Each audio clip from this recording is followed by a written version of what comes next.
नमस्कार। और आज की इस खास चर्चा में आपका स्वागत है। हमारे सामने भारतीय संविधान की बनावट पर कुछ नोट्स हैं। एक तरह की गाइड है जिसमें संविधान की सबसे जरूरी अनुसूचियों और अनुच्छेदों का जिक्र है। तो आज हमारा मिशन क्या है?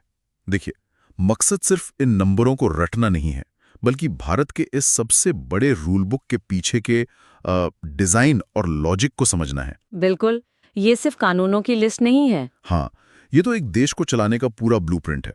तो आज हम इसे एक इंजीनियर की नज़र से देखेंगे। ये मशीन काम कैसे करती है, इसके अलग अलग पुर्जे क्या हैं, और इसका पावर सोर्स क्या है? चलिए इसकी परतों को खोलते हैं। हमारे नोट्स की शुरुआत होती है 12 अनुसूचियों यानी शेड्यूल से। तो मेरा पहला सवाल यही है कि इनकी जरूरत ही क्यों पड़ी? मतलब सब कुछ सीधे सीधे अनुच्छेदों में ही क्यों नहीं लिख दिया गया? ये एक बहुत अच्छा सवाल है, क्योंकि ये संविधान की बनावट से जुड़ा है। अनुसूचियों को आप संविधान का अटैचमेंट या फाइलिंग कैबिनेट समझ सकती हैं। फाइलिंग कैबिनेट, दिलचस्प। हाँ, संविधान बनाने वालों ने सोचा कि जो मुख्य सिद्धांत हैं, जो कानून है, वो अनुच्छेदों में रहेंगे, ताकि संविधान पढ़ने में साफ सुथरा और सीधा लगे। लेकिन जो लंबी लंबी सूचियां हैं, जैसे राज्यों के नाम या भाषाओं की लिस्ट। बिल्कुल, राज्यों के नाम, भाषाओं की लिस्ट या शक्तियों का बंटवारा, उन्हें अलग से अनुसूचियों में डाल दिया गया। इससे जो मुख्य दस्तावेज है वो बोझिल नहीं होता। अच्छा, तो ये एक तरह से चीजों को व्यवस्थित रखने का तरीका है। लेकिन जब मैं इन अनुसूचियों को देखता हूं तो ये सिर्फ सूचियां नहीं लगती। जैसे 7वीं अनुसूची, ये तो पूरे देश के पावर शेयरिंग का एग्रीमेंट है। इसे सिर्फ एक अटैचमेंट कहना तो वो बहुत बड़ी बात को छोटा करके बताने जैसा लगता है। आपने बिल्कुल सही नस पकड़ी है। 7वीं अनुसूची भारत के संघीय ढांचे की आत्मा है। ये केंद्र और राज्यों के बीच शक्तियों का साफ साफ बंटवारा करती है। इसमें 3 सूचियां हैं। संघ सूची, जिस पर सिर्फ केंद्र कानून बना सकता है, जैसे रक्षा, विदेशी मामले। हाँ। फिर है राज्य सूची, जिसमें पुलिस, कृषि जैसे विषय हैं। और एक है समवर्ती सूची, जिस पर दोनों कानून बना सकते हैं। शिक्षा जैसे विषय। सही कहा, जैसे शिक्षा। तो ये एक तरह की लक्ष्मण रेखा है, ताकि केंद्र और राज्य एक दूसरे के काम में दखल न दें। और ये जो विविधता को संभालने वाली बात है वो मुझे 8वीं अनुसूची में भी दिखती है। हाँ, भाषाओं वाली सूची। जी, जहां 22 मान्यता प्राप्त भाषाओं की लिस्ट है। ये सिर्फ एक लिस्ट नहीं है। बिल्कुल नहीं। ये तो इस बात का सबूत है कि संविधान भारत की भाषाई पहचान को कितनी अहमियत देता है। और मजे की बात यह है कि ये लिस्ट हमेशा से इतनी लंबी नहीं थी। मूल संविधान में सिर्फ 14 भाषाएं थीं। अच्छा। जी, समय के साथ सिंधी, कोंकणी, नेपाली और दूसरी भाषाओं को इसमें जोड़ा गया।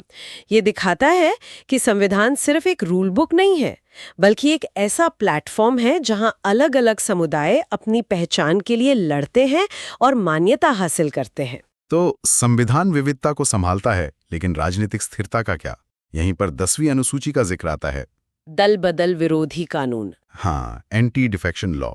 इसे 1985 में लाया गया था ताकि आयाराम गयाराम वाली राजनीति को रोका जा सके। पर मैं सोच रहा हूं, क्या इसने सच में काम किया है?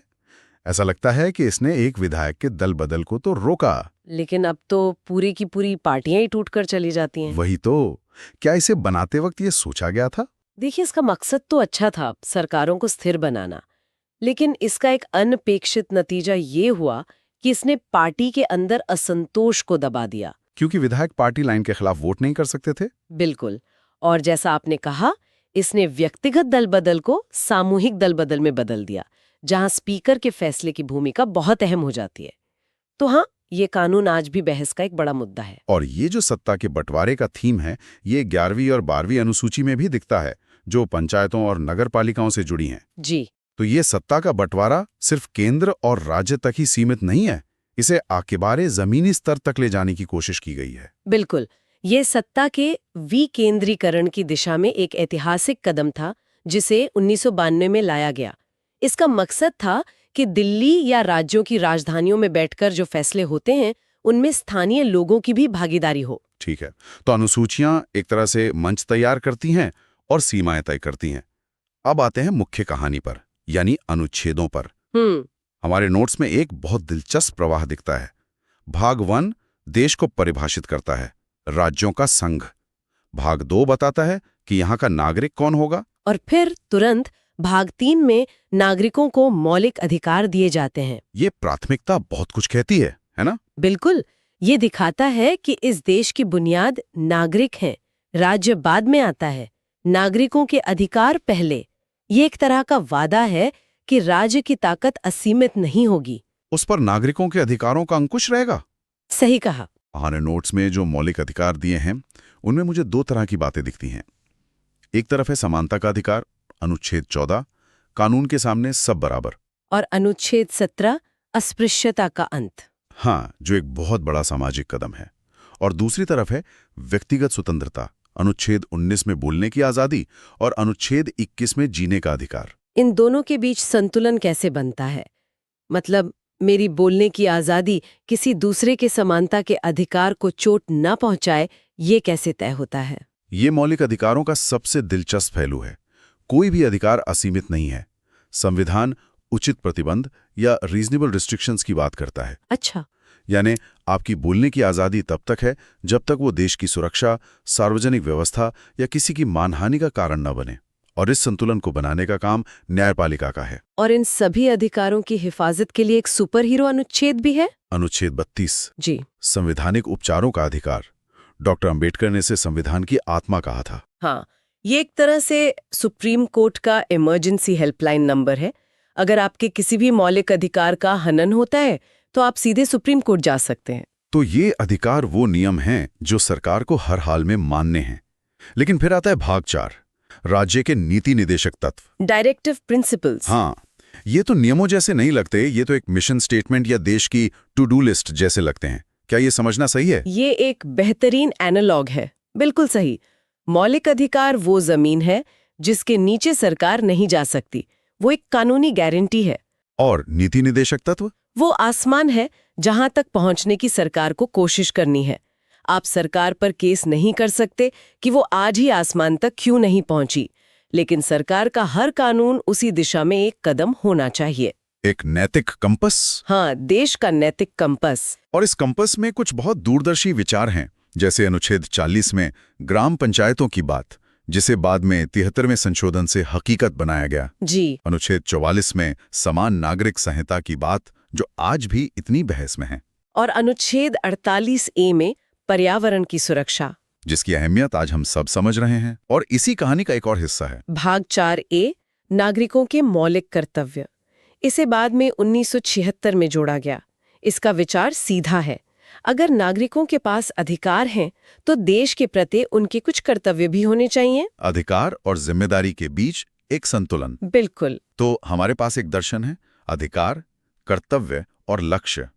लेकिन इस दर्शन को चलाने के लिए एक मशीनरी भी तो चाहिए। यहीं पर भाग 5 संघ और भाग 6 राज्य आते हैं। जब मैं इन्हें देखता हूं तो मुझे एक मिरर इमेज जैसा डिजाइन दिखता है। जो व्यवस्था केंद्र में है, लगभग वैसी ही व्यवस्था राज्यों में भी है। हाँ, ये संघीय ढांचे का एक बहुत ही सुंदर उदाहरण है।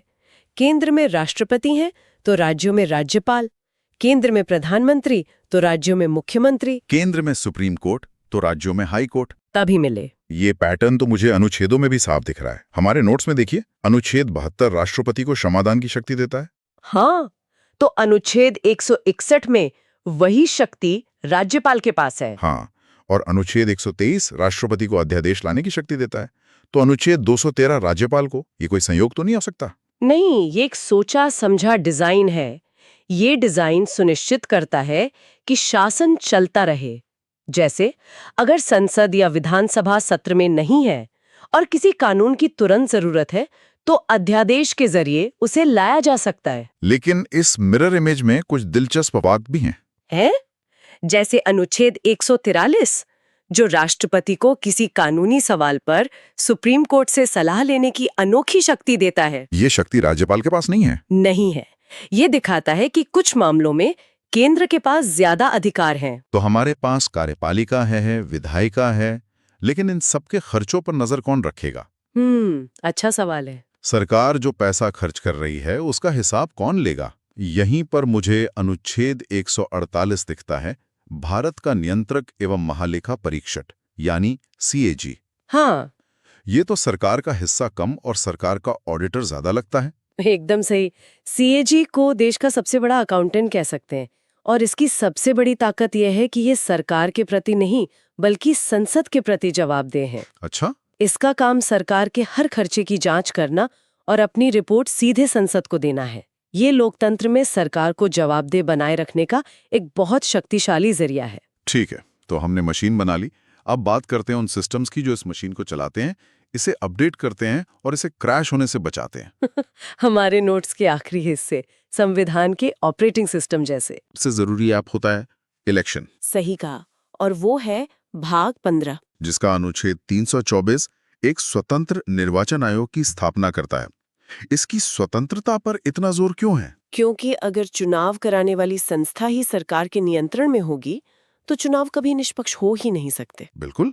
इसीलिए निर्वाचन आयोग को कार्यपालिका से स्वतंत्र बनाया गया है ताकि वो बिना किसी डर या दबाव के चुनाव करा सके। यही लोकतंत्र को तानाशाही से अलग करता है।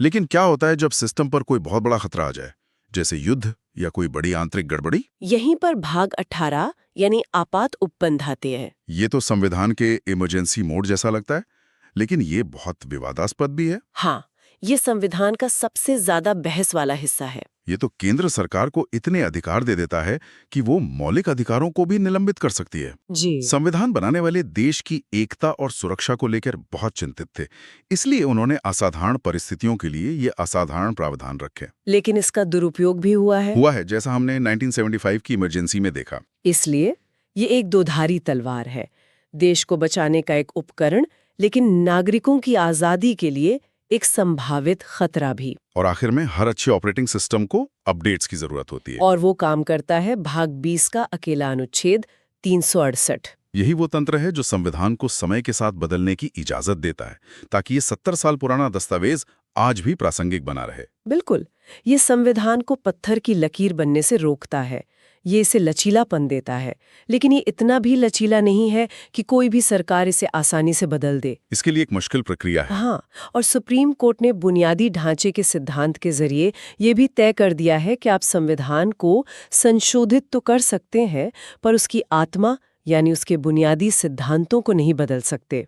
तो इस पूरी चर्चा के बाद हम कहाँ पहुंचे?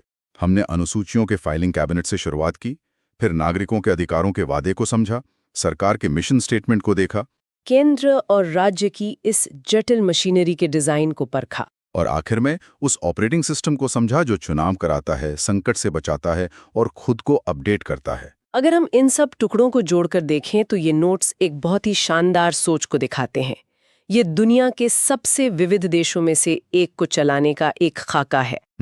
ये एक ही दस्तावेज में व्यक्तिगत आज़ादी को देश की एकता के साथ और सामाजिक न्याय को आर्थिक विकास के साथ संतुलित करने की एक साहसी कोशिश है। और ये हमें एक बहुत ही दिलचस्प सवाल पर छोड़ जाता है। बताइए। हमारे नोट्स में अनुच्छेद 44 यानी समान नागरिक संहिता का जिक्र है। ये संविधान के मिशन स्टेटमेंट वाले हिस्से में है, यानी ये राज्य के लिए एक लक्ष्य है। लेकिन ये नागरिकों के लिए एक कानूनी गारंटी नहीं है। बिल्कुल, तो ये सोचने वाली बात है कि जब देश का एक सामूहिक लक्ष्य किसी नागरिक के मौलिक अधिकार जैसे अपनी संस्कृति या धर्म का पालन करने के अधिकार से टकराता है तो क्या होता है? एक संवैधानिक लक्ष्य और एक संवैधानिक गारंटी के बीच की ये खींचतान, वो बहस है जो संविधान ने शुरू की थी और वो आज भी भारत में हर दिन हर जगह जारी है।